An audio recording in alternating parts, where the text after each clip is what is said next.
السلام علیکم ورحمۃ اللہ وبرکاتہ۔ وعلیکم السلام ورحمۃ اللہ۔ الحمدللہ وکفی، سلام علی عبادہ الذین اصطفی، اما بعد فاعوذ باللہ من الشیطان الرجیم، بسم اللہ الرحمن الرحیم۔ لباس لکم وانتم لباس لہن، صدق اللہ العظیم وصدق رسولہ النبی الکریم۔ درود پاک پڑھیں، اللہم صلی علی سیدنا مولانا محمد بارک وسلم، صلو علیہ صلاۃ و سلام علیک یا رسول اللہ صلی اللہ تعالی وسلم۔ جو لوگ باہر بیٹھے ہیں اندر آ کے بیٹھ جائے، جگہ کافی ہے، دور بیٹھے اچھا نہیں لگتا، یہاں آ کے بیٹھ جائے، بہت جگہ ہے ادھر۔ آ جائیے آپ لوگ اوپر آ جائیے، بس زیادہ 10 منٹ یا 15 منٹ اگر آپ لوگ کہیں گے تو، نہیں تو اور جلدی ختم کر دیں گے۔ حضرتوں کا تو رہتا ایسا ہے کہ سارا کچھ سامعین پر منحصر ہے، اگر سامعین سننا چاہیں گے تو رات بھر بھی بول سکتے ہیں حضرت، اور نہیں سننا چاہیں گے تو 5 منٹ بھی وہ بال لے جان ہے۔ میرا ارادہ آپ لوگوں پر ہے، آپ لوگ کیا کرنا چاہتے ہیں، ٹیکہ لگائیں گے تو بڑھیں گے، نہیں لگائیں گے تو رک جائیں گے۔ ابھی بہت اچھی گفتگو آپ لوگ سماعت کر رہے تھے ماشاءاللہ، حقوق العباد کے تعلق سے۔ ہمارے یہاں کی یہ بہت بڑی کمزوری ہے کہ ہم لوگ دین سے بہت دور ہیں۔ علماء ہمارے یہاں کثرت سے ہیں، اور یہ بڑی اچھی بات ہے کہ ہر محفل میں، جو اچھی محفل ہے اس محفل کی شروعات میں ہم میلاد مصطفیٰ منا لیتے ہیں، میلاد کا انتظام انصرام اہتمام ہو جاتا ہے، علماء کو بلا لیتے ہیں، مگر سامعین سے زیادہ سنانے والے ہو جاتے ہیں، ہے کہ نہیں؟ لوگ دین کی محفل سے بہت دور بھاگتے چلے جا رہے ہیں، دین سے جڑنا ہی نہیں چاہتے۔ ہم لوگ باہر جا کر کے محنت کرتے ہیں کہ آؤ بھائی دین سے جڑو، دین سے جڑو، باہر والا کہتا ہے حضرت اتنی دور سے آ کے تبلیغ کر رہے ہیں، دین کی باتیں بتا رہے ہیں، اس کا مطلب یہ ہے کہ ان کے گاؤں میں دین کی اچھی سمجھ لوگوں کو ہوگی اور لوگ دین سے جڑے ہوں گے، لیکن جب ہم لوگ وہاں سے واپس آتے تو ایسا لگتا ہے کہ ہم لوگ جیسے گئے تھے اس سے اور زیادہ خراب معاشرے میں شاید آ گئے، ہے نا؟ دین سے جڑنا اتنا امپورٹنٹ، اتنا ضروری ہے کہ اگر آدمی نہ کھائے گا تو یہی ہے کہ مر جائے گا، اور اگر ایمان باقی نہ رہا تو زندگی بھی برباد اور آخرت تو ہے ہی برباد۔ اور یہ ایسی محفل ہے، اللہ اکبر، میں بتاؤں آپ کو، جنازے کی نماز، آپ لوگ جنازے کاندھا دیتے ہیں نا؟ ہم لوگ دیتے ہیں نا؟ حدیث پاک میں ہے کہ آدمی جب جنازے کو کاندھا دیتا ہے، ایک قدم چلتا ہے کاندھا دے کر کے، تو ایک کبیرہ گناہ معاف ہے۔ کبیرہ گناہ مطلب بڑے گناہ، چھوٹے موٹے نہیں، بڑے والے گناہ، جیسے کہ جھوٹ بولنا کبیرہ گناہ ہے، شراب ہے، نماز وغیرہ کو ترک کر دینا ہے، یہ کبیرہ گناہ ہے۔ تو ایک قدم آپ کاندھا دے کر کے، جنازے کو کاندھا دے کر کے ایک قدم چلیں گے، ایک کبیرہ گناہ معاف ہے۔ 40 قدم چلیں گے، 40 کبیرہ گناہ معاف ہے۔ اور حدیث پاک میں فرمایا گیا جو پیچھے چلنے والے ہیں، جو کاندھا نہیں دیتے ہیں، پیچھے چلنے والے ہیں، ان کے ہر ایک قدم پر 70,000 گناہ معاف ہوتے ہیں۔ بلکہ ایک روایت میں 100 کا بھی ذکر ہے کہ 100 گناہ معاف ہوتے ہیں، 100 نیکیاں ان کے نام اعمال میں لکھے جاتے ہیں، اور ان کے درجات میں بلندی بھی ہے۔ اللہ اکبر! جو کاندھا دے ان کے لیے ایک قدم پر ایک کبیرہ گناہ معاف، جو کاندھا نہ دے ان کے ہر ایک قدم پر 100 گناہ کی معافی ہے اور 100 نیکیاں ہے۔ اور ایک حدیث پاک میں کہ جو جنازے کو دفنانے کی نماز پڑھے، دفنا دے، اس کے بعد واپس آئے، اللہ کے رسول صلی اللہ علیہ وسلم فرماتے اس کو 1 قیراط ثواب ہے۔ 1 قیراط کتنی ہے معلوم آپ کو؟ احد پہاڑ کے برابر۔ احد پہاڑ کتنی آپ کو معلوم؟ 13 کلومیٹر کا وہ پہاڑ ہے، احد پہاڑ۔ کتنے کلومیٹر کا؟ 13 کلومیٹر کا وہ پہاڑ ہے۔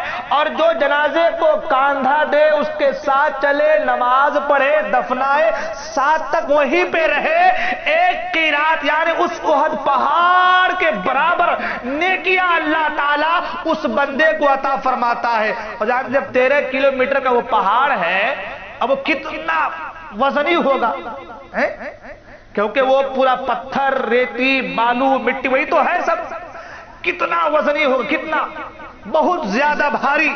مگر اللہ کے رسول صلی اللہ علیہ وسلم فرماتے ہیں کہ جو جنازے کے ساتھ چلے، جنازے کی نماز پڑھے، نماز پڑھنے کا دفن تک وہاں پہ رہتے، ایک کی رات احد پہاڑ کے برابر نیکیاں اس بندے کو عطا کی جاتی ہے۔ اور جو دین کی مجلس میں، علم دین کی مجلس میں، عالموں کی مجلس میں جو بیٹھتا ہے، اللہ تعالیٰ اسے 70 جنازے کی ثواب عطا فرماتا ہے۔ یعنی آپ جنازے کے ساتھ رہے، جنازے کی نماز پڑھے، دفن تک وہاں پہ رہے تو ایک احد پہاڑ کے برابر نیکیاں، اور چند لمحے کے لیے علماء کی محفل میں بیٹھے آپ تو آپ کو 70 احد پہاڑ کے برابر نیکیاں ملتی ہیں۔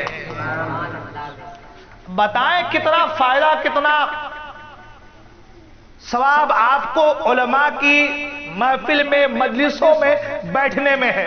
مگر پھر بھی ہمارے پاس وقت نہیں، ہم دور دور بھاگے جا رہے ہیں، اور یہی وجہ ہے کہ دین جو ہم سے مطالبہ کرے، ہم اس مطالبہ کو پورا نہیں کر پاتے ہیں۔ آج دیکھیں ہمارے یہاں علماء اکرام بارہا تقریر کرتے آتے ہیں، میں بھی کئی بار یہاں پہ بتایا، نماز کے تعلق سے نماز پڑھنے کا سلیقہ 98% لوگوں کو نہیں ہے۔ تعدیل ارکان کیا ہے، واجبات کیا ہے، فرائض کیا ہے، شرائط نماز کیا ہے، ہم کو خبر ہی نہیں ہے۔ نہ ہماری آذان درست ہے، نہ ہماری نماز درست ہے، نہ ہماری قرات درست ہے، بس ہم چلے جا رہے ہیں، مسجد میں گئے اور آ گئے، ہم سوچتے ہیں کہ بھئی ہم نماز پڑھ لیے، ہو گئی ہماری نماز، ہم تو بس یہ ہے کہ احسان کر دیے کہ ہم نماز پڑھ لیے، ہے نا، احسان کر دیے کہ ہم نماز پڑھ لیے۔ یہ تو ایک غلطی ہے ہی، اور جو لوگ نماز پڑھنے نہیں جا رہے وہ اور ڈبل غلطی ہے، وہ اور ڈبل غلطی ہے۔ تو کہنے کا مطلب کہ جب تک آپ دین سے جڑیں گے نہیں، علماء سے آپ جڑیں گے نہیں، آپ کی قرات درست کیسے ہوگی، آپ کی نماز درست کیسے ہوگی، آپ کی آذان درست کیسے ہوگی؟ صرف آذان دینا کمال نہیں ہے، صرف نماز پڑھ لینا کمال نہیں ہے، صرف قرآن پڑھ لینا کمال نہیں ہے، آذان صحیح دینا یہ کمال ہے، نماز صحیح پڑھنا یہ کمال ہے، قرآن صحیح پڑھنا یہ کمال ہے۔ تو ہم جب جڑیں گے نہیں علماء سے تو سیکھیں گے کیسے؟ آج ہم لوگ یہاں پر بیٹھے ہوئے ہیں، یہ نکاح کی محفل ہے، نکاح کے تعلق سے مجھے 2-4 باتیں آپ لوگوں تک پہنچانی ہے۔ میں نے ابھی آبول بھائی کے یہاں جو پورا وہاں پہ نکاح کے فوائد کے تعلق سے میں نے بتایا تھا کہ نکاح کے فائدے کیا ہیں۔ آپ جانتے ہیں ہم لوگ جب تک جڑیں گے نہیں، معلومات کریں گے تو معلوم کیا چلے گا؟ ہم تو نکاح کو ایک رسم سمجھتے ہیں، بس نکاح کو ہم کیا سمجھتے ہیں؟ ایک رسم سمجھتے ہیں کہ بھائی بچہ جوان ہو گیا، بچی جوان ہو گیا، نکاح کر دو، شادی کے بندھن میں باندھ دو، ہو گیا ختم معاملہ۔ یہ نہیں ہے، نکاح کے اتنے فائدے ہیں، اگر بندہ صحیح طریقے سے نکاح کے فائدے کو سمجھے اور اس پر عمل کرے تو ان کے بدن سے جو اولادیں پیدا ہوں گی، ان کی ہر سانس کے بدلے اللہ تعالیٰ 7,000 ہر سانس کے بدلے نیکیاں عطا فرمائے گا۔ مگر سنت کے مطابق شریعت کے دائرے میں رہ کر کے کریں گے تب نا، شریعت کے دائرے میں رہ کر کریں گے تب نا۔ ہم کو تو شریعت سے دور دور تک کوئی واسطہ نہیں ہے، ہم نکاح کو ایک رسم بنا لیے ہیں۔ آپ جانتے ہیں ہر عبادت دنیا میں آنے کے بعد تب ہم کو ملی ہے، نماز وغیرہ جو بھی عبادتیں ہے نا، ہر ایک، اور دنیا ہی میں جب تک ہم ہیں، ہمارے اوپر لاگو ہیں، ہم اس کو عمل کر رہے ہیں، ادا کر رہے ہیں، اس پہ چل رہے ہیں، اور جیسے ہم دنیا سے گئے ساری عبادتیں ہم سے منقطع ہو جائیں گی۔ مگر جو نکاح ہے آسمان دنیا پر بلکہ جنت میں سب سے پہلا جو عمل وجود میں آیا ہے وہ نکاح ہے، اور اس دنیا سے جانے کے بعد بھی جنت میں نکاح ہوگا۔ سبحان اللہ۔ ہم اس کو بس ایک رسم سمجھتے ہیں، رسم ہے، بس ادا کر لو، بچہ جوان ہو گیا، بچی جوان ہو گئی، نکاح کر دو، رشتہ دیکھ لو، بس ہو گیا، بس کام ختم۔ ایسا نہیں ہے۔ آپ جانتے ہیں علماء بیٹھے یہاں پر، آپ جب بھی کوئی عبادت کریں گے تو وہ عبادت جب آپ شروع کریں گے تو شروع کرنے کے بعد جب تک اس کو مکمل نہیں کریں گے آپ کو ثواب ملتا رہے گا۔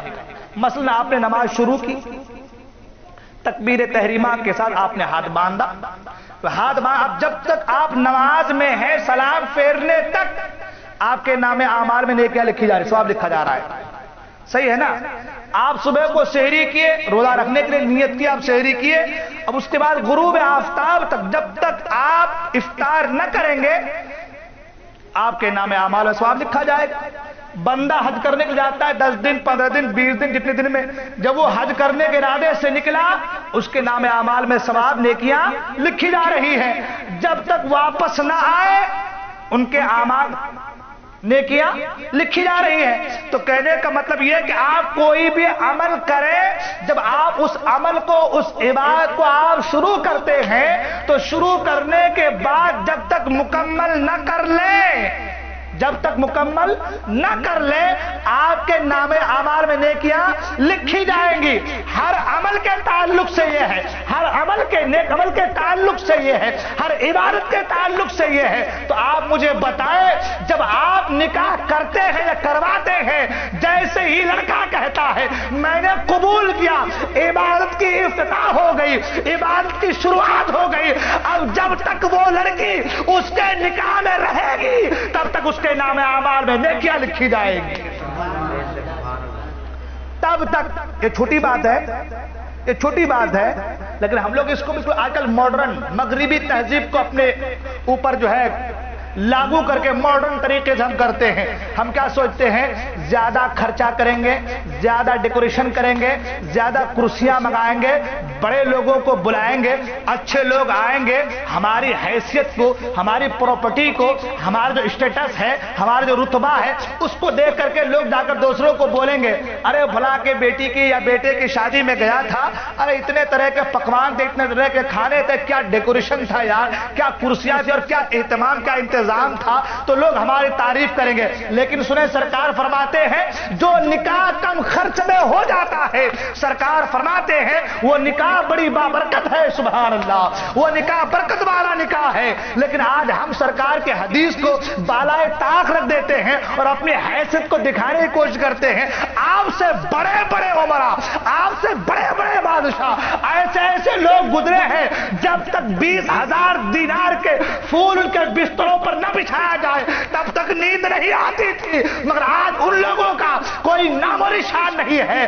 آج جس پراپرٹی پر، جس حیثیت پر، جس اسٹیٹس پر آپ کو گھمنڈ ہے، یہ سارے کے سارے دھرے کے دھرے رہ جائیں گے۔ لیکن ہاں اگر آپ نے سنت رسول کے مطابق اپنی زندگی کو گزارا ہے، سنت رسول کے مطابق چلنے کی سعی کی ہے، تو انشاءاللہ اسی سنت رسول کے مطابق زندگی کو گزارنے کی وجہ سے اللہ تعالیٰ آپ کی زندگی کو بھی بہتر بنا دے گا اور آپ کی آخرت کو بھی بہتر بنا دے گا۔ آپ جانتے ہیں نکاح کے تعلق سے میں نے پہلی اس دن بھی کہا تھا، مولانا حبیب الرحمان صاحب بھی تھے، وقت بھی کافی ہو چکا ہے، نکاح کے بے شمار فوائد ہیں۔ سرکار نے فرمایا کہ جب بندہ نکاح کر لیتا ہے وہ مالدار ہو جاتا ہے، سبحان اللہ۔ بلکہ صحابی سرکار کی بارگاہ یا رسول اللہ میں بہت غریب ہوں، سرکار نے کہا نکاح کر لو۔ یا رسول اللہ میں غریب ہوں، خود نہیں کھا سکتا، آپ نکاح کرنے کہہ رہے ہیں، سرکار نے فرمایا نکاح کر لو، ضمانت مالداری کی میں تمہیں عطا کرتا ہوں۔ یعنی جو انسان اللہ کی رضا کے لیے، رسول اللہ کی سنت پر عمل کرنے کے لیے جو نکاح کر لیتا ہے، سرکار فرماتے ہیں اللہ تعالیٰ اپنے فضل سے اسے غنی کر دیتا ہے۔ اور قرآن بھی کہتا ہے ان یکونوا فقراء یغنیہم اللہ، تم نکاح کرو اللہ تمہیں مالدار کر دے گا۔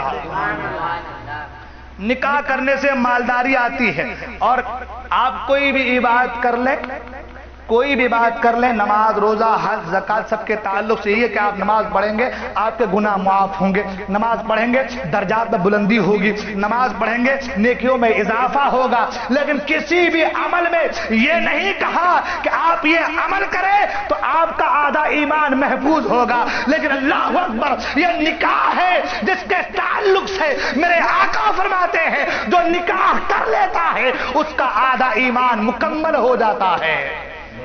نکاح کر لینے سے آدھا ایمان مکمل ہو جاتا ہے، نکاح کر لینے سے انسان مالدار ہو جاتا ہے، نکاح کر لینے سے انسان کے آنکھوں میں حیا آ جاتی ہے، نکاح کر لینے سے نظریں جھک جاتی ہے۔ یہ بے شمار فوائد صرف اور صرف نکاح کے ہیں۔ تو جب اتنے فائدے نکاح کے ہیں تو پھر کیا وجہ ہے کہ ہم نے نکاح کو رسمن بنا دیا ہے؟ نکاح کو رسمن بنا دیا ہے۔ شیخ ابو اللیث سمرقندی رحمۃ اللہ تعالی علیہ فرماتے ہیں اللہ اکبر کہ انسان اگر نکاح کے بعد جب اپنی بیوی کے پاس جائے تو بسم اللہ کہہ کر جائے، اور جانے کے بعد ارادہ یہ ہو کہ میں نکاح کے ذریعے سے امت مصطفیٰ کو بڑھانے کا سلسلہ ہے اس کو شروع کروں گا، بڑھانے کی کوشش کروں گا، یہ نیت ہو، اور یہ نیت ہو کہ میں سنت مصطفیٰ پر عمل کرنے، اپنے جسم کی تسکین کے لیے نہیں، حالانکہ جسم کی تسکین بھی ہو جاتی ہے، قرآن کہتا ہے ازواجا لتسکنوا الیہا، تم اپنی بیویوں سے سکون حاصل کرو، تمہاری بیویاں تمہارے لیے سکون کا سامان مہیا کرتی ہے، اور یہ ہمارے آپ کی بات کیا ہے یار، ارے خود سرکار دو عالم صلی اللہ علیہ وسلم جو ساری کائنات کو سکون بانٹنے والے ہیں، وہ خود فرماتے ہیں جب میں تبلیغ کرتا، لوگ مجھے تکلیف دیتے، پریشانیاں دیتے، میں پریشانی میں گھر جاتا، گھر آتا، خدیجہ جب مجھ سے بات کرتی تو مجھ میں سکون قرار آ جاتا تھا۔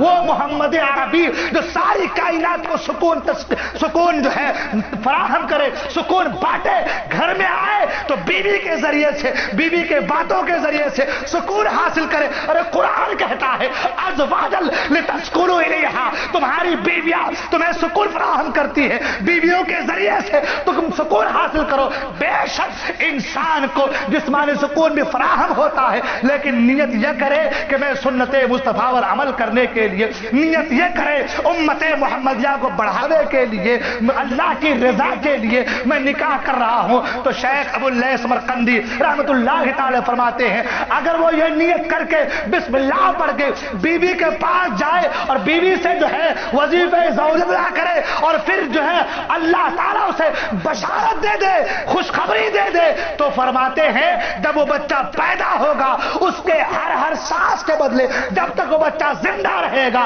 ہر سانس کے بدلے اللہ تعالیٰ اس کے 60,000 گناہوں کو معاف فرمائے گا۔ آپ جانتے ہیں 1 منٹ میں آدمی کتنی سانسیں لیتا ہے؟ کتنی سانسیں 1 منٹ میں آدمی لیتا ہے؟ ہر سانس کے بدلے 60,000 60,000 گناہ اللہ تعالیٰ ہر سانس کے بدلے اس کے معاف کرتا ہے، اور 60,000 نیکیاں عطا فرماتا ہے۔ اب بتاؤ اگر وہ بچہ 10 سال جی گیا، 20 سال جی گیا، 30 سال جی گیا، 40 سال جی گیا، تو بتاؤ 40 سال میں کتنے کروڑ سانس لیے ہوں گے، اور اس نے کروڑ سانس کے بدلے میں کتنے جو ہے کروڑ اس کے گناہ معاف ہوئے ہوں گے۔ اس لیے نکاح کرو تو جسمانی، صرف یہ نہیں کہ جسمانی سکون حاصل کرنے کے لیے، بلکہ نکاح کرو سنت مصطفیٰ پر عمل کی خاطر، اللہ کی رضا کی خاطر، سنت مصطفیٰ کو عام کی خاطر۔ اور سرکار نے خود فرمایا ہے کہ نکاح کو عام کرو۔ سرکار النکاح من سنتی فمن راغب عن سنتی فلیس منی، سرکار فرمایا نکاح میری سنت ہے۔ النکاح من سنتی، نکاح میری سنت میں سے ہے۔ فمن راغب عن سنتی، تو اگر کسی نے میری سنت سے انحراف کیا فلیس منی، فرمایا وہ ہم میں سے نہیں ہے۔ آج نوجوانوں میں حال ہے نا، نوجوان میں ہے نا، اسٹیٹس کو بنائیں گے، گھر بنائیں گے، مکان، دکان، کھیت کھلیان، کاروبار، تجارت، لگ جائیں گے، ڈاکٹر بن جائیں گے، پروفیسر بن جائیں گے، انجینئر بن جائیں گے، لیکچرار بن جائیں گے، تب جا کے نکاح کریں گے اچھی لڑکی جو ملے گی، ہے نا۔ یہ کوئی ضروری نہیں ہے کہ آپ ڈاکٹر بنے تو اچھی لڑکی ملے، کوئی ضروری نہیں ہے آپ پروفیسر بنے تو اچھی لڑکی ملے، کوئی ضروری نہیں ہے آپ لیکچرار بنے تو اچھی لڑکی ملے۔ اگر آپ کا نصیب اچھا ہے، آپ غریب بھی ہوگے تو بھی اچھی لڑکی مل جائے گی۔ اس لیے کہ شریعت نے یہ بھی کہا ہے کہ دین تلاش کرو لڑکیوں میں، ہے نا، دین تلاش کرنے کا حکم ہے۔ بہت ساری باتیں کرنے کی تھی لیکن کیا کروں، وقت نہیں ہے۔ علماء اکرام کو بھی سونا ہے، آپ لوگ کو بھی سونا بھی ہے۔ ہمارے مولانا رحمان صاحب نے کہا کہ ابھی جو ہے سبھی پریشان ہیں، مکئی کا سیزن ہے ہم لوگوں کا، خیر جو بھی ہو، مگر اتنی بات تو ضرور کہوں گا، اللہ تعالی ہم تمام کو ان سب باتوں پر عمل کرنے کی توفیق عطا فرمائے۔ عمل کریں آپ لوگ۔ یہ جو علماء کرام کو پیغام پہنچاتے ہیں، ان پیغام کو آپ لوگوں تک شیئر کریں، لوگوں تک پہنچائیں، ان کو بتائیں کہ بھائی نکاح کرنے کے فائدے کیا ہیں، جھوٹ بولنے کے نقصانات کیا ہیں، حقوق العباد کو مارنے کی وعیدیں کیا ہے۔ جب آپ ان باتوں کو لوگوں تک پہنچائیں گے، یہ بھی ایک طریقے کا صدقہ ہے، یہ بھی ایک طریقے کا صدقہ ہے۔ آپ دوسروں کی بھلائی کریں گے، دوسروں کا اچھا معاملہ کریں گے، ان کو نیکی کی طرف بلائیں گے، ہو سکتا ہے کہ آپ کے بولنے کی وجہ سے وہ راہ راست پر آ جائے، اور جب وہ آپ کے کہنے پر راہ راست پر آ جائے گا تو اللہ کریم ہے، اللہ نے چاہا تو آپ کے اسی عمل کو قبول کر کے آپ کے سارے گناہوں کو معاف فرما دے گا۔